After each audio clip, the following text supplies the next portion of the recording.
ذرا دو متعلقہ شخصیات سے آسان الفاظ میں جاننے کی کوشش کرتے ہیں کہ آج ہوا کیا ہے. روپے کی قدر میں اتنا اضافہ, ڈالر کی قدر میں اتنی کمی, پیٹرول کل سستا ہو گیا, گورنمنٹ کے پاس تو پیسے ہی نہیں ہے تو پیٹرول سستا, اس کا ہٹ گورنمنٹ کیسے برداشت کرے گی. یہ سب معاملات کیا ہیں آسان الفاظ میں سمجھتے ہیں. شہباز رانا صاحب ہمارے ساتھ ہیں, ظاہر کسی تعارف کے محتاج نہیں, اکانومی کے انالسٹ ہیں. ابھی حال ہی میں ان کی خبر نے بڑا تہلکہ مچایا. آئی ایم ایف کے پاکستان کے جو اہم ترین عہدیدار ہیں ان سے ان کا مکالمہ ہوا. انہوں نے لکھا شہباز رانا صاحب کو جواب میں ایک ایسا جواب جو کہ غیر معمولی, جس میں انہوں نے کہا, تاثر کیا کہا کہ امید کرتے ہیں, ہم سیاست پہ کامنٹ تو نہیں کرتے کسی ملک کی, لیکن امید کرتے ہیں کہ آئین کے مطابق معاملات چلائے جائیں گے پاکستان میں.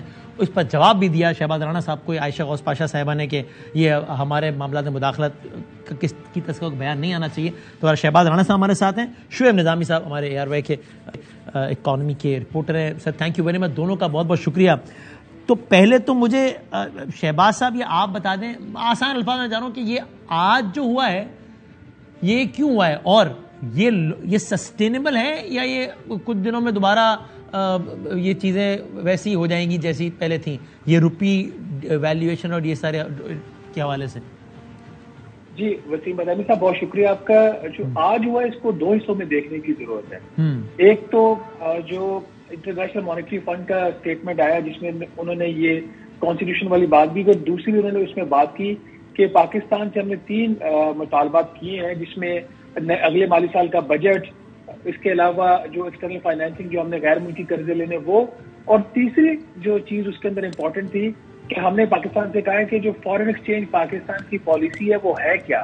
اب اس کا مطلب یہ تھا کہ انٹر بینک میں جو روپے کی قدر ہے وہ 285 روپے ہے اور اوپن مارکیٹ میں یہ کوئی 315 روپے تھی, تو تقریباً جو 30 روپے فی ڈالر اس کا جو فرق تھا یہ آئی ایم ایف کے لیے ایک میٹر آف کنسرن تھا. اور آئی ایم ایف یہ سمجھ رہا تھا کہ ایسا ہے کہ جیسے اسٹیٹ بینک آف پاکستان روپے کی قدر کو قابو کرنے کی آرٹیفیشلی کوشش کر رہا ہے, تو اس پہ انہوں نے کلیئرٹی مانگی. اب اس کانٹیکسٹ میں آپ دیکھیں جو آج ہوا ہے, ایک تو یہ چیز لگ ایسے رہا ہے کہ حکومت نے یا اسٹیٹ بینک آف پاکستان نے کوشش کی ہے کہ جو فرق ہے اس کو کم کیا جائے, بجائے کہ آپ انٹر بینک کا ریٹ مزید بڑھائے, ڈالر کی قدر میں مزید اضافہ ہو جو 285 روپے کا ہے, آپ اوپن مارکیٹ کے ریٹ کو قابو کرنے کی کوشش کریں اور اس کو نیچے لے کے آئیں. صحیح ہے. اچھا, دوسرا اس کے اندر پوائنٹ یہ ہے کہ جو کل ان کا فیصلہ تھا کریڈٹ کارڈ کا, کہ کریڈٹ کارڈ جو میرا اگر باہر سے انفلو آ رہا ہے وہ تو مجھے انٹر بینک ریٹ چارج ہو رہا تھا, لیکن میں نے اگر کسی چیز کی فی پے کرنی ہے ملک سے باہر, اس کا مجھے ریٹ بینک میں چارج کر رہا تھا اوپن مارکیٹ سے, کیونکہ اوپن مارکیٹ سے ڈالر اٹھا رہا تھا. تو انہوں نے کل کہا جی کہ یہ اوپن مارکیٹ سے نہیں ہوگا, انٹر بینک سے ہوگا.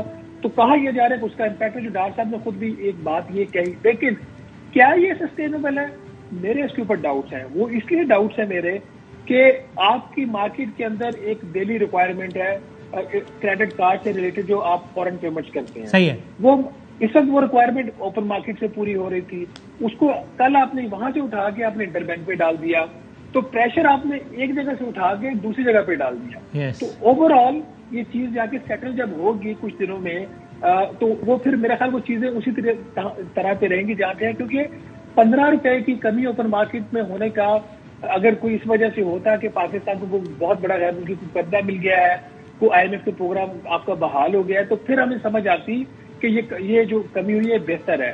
ابھی یہ والی جو کمی ہے یہ مجھے سسٹینیبل نہیں لگ رہی. صحیح.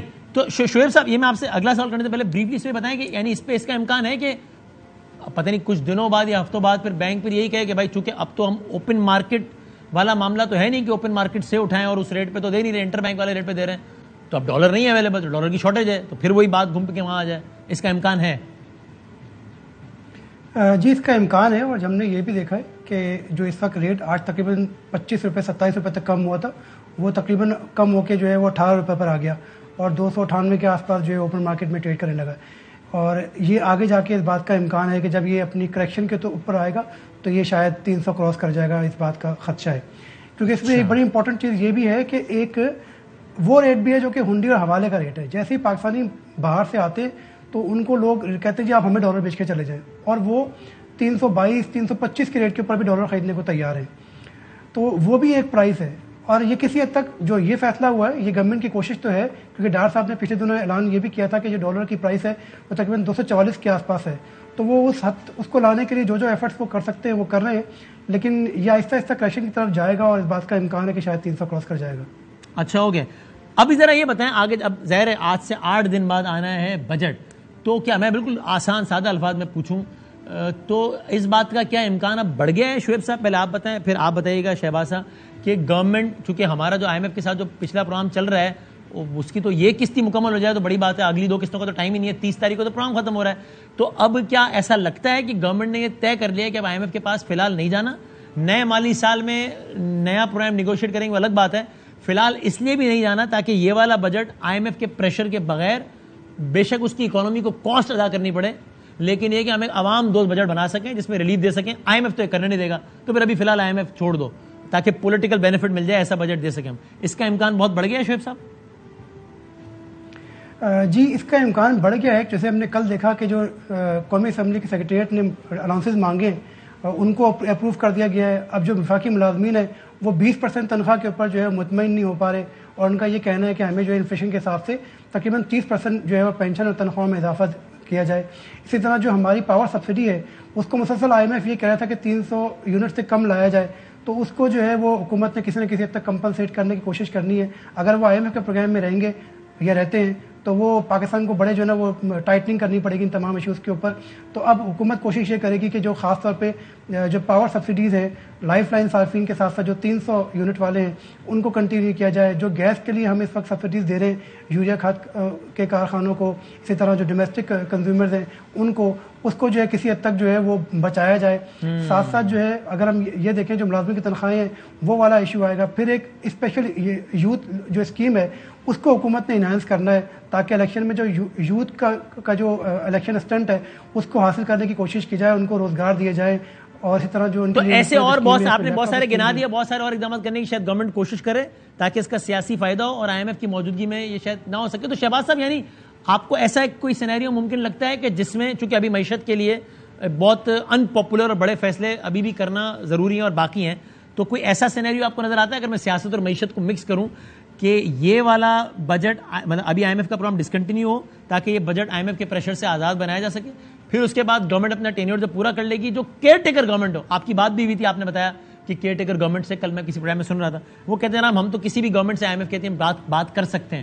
تو پھر وہ جو سارے جو ان پاپولر بڑے ڈیسیجن ہیں وہ والی گورنمنٹ لے تاکہ اس کا سیاسی ملبہ کسی پہ نہ آئے اور اس دوران الیکشن اور آگے یہ ایک ممکنہ منظرنامہ نظر آتا ہے کہ نیا پروگرام والی گورنمنٹ نیگوشیٹ کرے کیئر ٹیکر.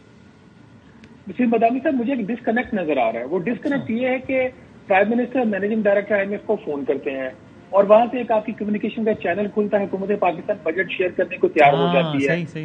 اگلے دن جو وزیر خزانہ ہے وہ ہمارے دوست سلیم صافی صاحب کو بلاتے ہیں اور ان کو انٹرویو دیتے ہیں اور اس انٹرویو میں وہ ایسے سخت الفاظ کا استعمال کرتے ہیں اور وہ پالیسی جو IMF کے بہت قریب ہے ان کے اور وہ پاکستان سے امپلیمنٹ کروانا چاہتے ہیں اس کو وہ کرٹیسائز کر دیتے ہیں. تو کچھ سمجھ نہیں آئی کہ پرائم منسٹر کیا چاہ رہے ہیں اور وزیر خزانہ کیا چاہ رہے ہیں, ڈسکنیکٹ ہے یہاں پہ. اب اگر تو یہی مقصد تھا کہ سیاسی جو ہے وہ ایک آپ نے مقاصد حاصل کرنے جس کو بڑے اچھے طریقے سے شعیب صاحب نے ایکسپلین کر دیا ہے, تو پھر IMF کی MD کو کال کرنے کی آپ کو کیا ضرورت تھی؟ پھر کیا ضرورت تھی جو ایشو دبا ہوا تھا اس کو دوبارہ آپ چھیڑیں اور اس سائڈ پہ آئے. دوسری چیز جو میں نے ایکسپریس ٹریبیون میں رپورٹ بھی کی تھی کہ جو اگلے سال کا بجٹ پرپوز انڈر کنسیڈریشن ہے وہ نمبر چینج ہو سکتے ہیں. آج کی ڈیٹ تک یا 2 دن پہلے تک وہ 14,600 ارب روپے کا بجٹ ہے جو کہ اس مالی سال سے تقریباً 52% زیادہ ہے. اور جو میری اطلاع ہے بائی لارج یہی نمبر جو ہے یہ IMF کے ساتھ بھی شیئر کیے گئے, مطلب یہ کہ ایکسپینشنری بجٹ IMF کے ساتھ شیئر ہوا ہے. تو وہ جو بجٹ میرے خیال میں اگر یہی ہے شیئر ہوا جو ذرائع بتا رہے ہیں تو وہ اس کے بجٹ خسارے کا ہدف بھی IMF کے ہدف سے زیادہ ہے اور اس کے سبسڈیز کا تخمینہ بھی زیادہ ہے. اس میں جو محصولات ہیں وہ جو IMF چاہ رہا ہے اس سے کم ہے. تو بجٹ اس کا مطلب یہ ہے کہ یہ پروگرام کی طرف نہیں جا رہے. کیا یہ اس کو ختم کر کے آگے نکل جائیں گے اور کیئر ٹیکر اس کے اگلا پروگرام نیگوشیٹ کرے گا؟ کیئر ٹیکر کا بات چیت کرنا ایک چیز ہے اور اگلے پروگرام پہ ایگری کرنا IMF کا دوسری چیز ہے.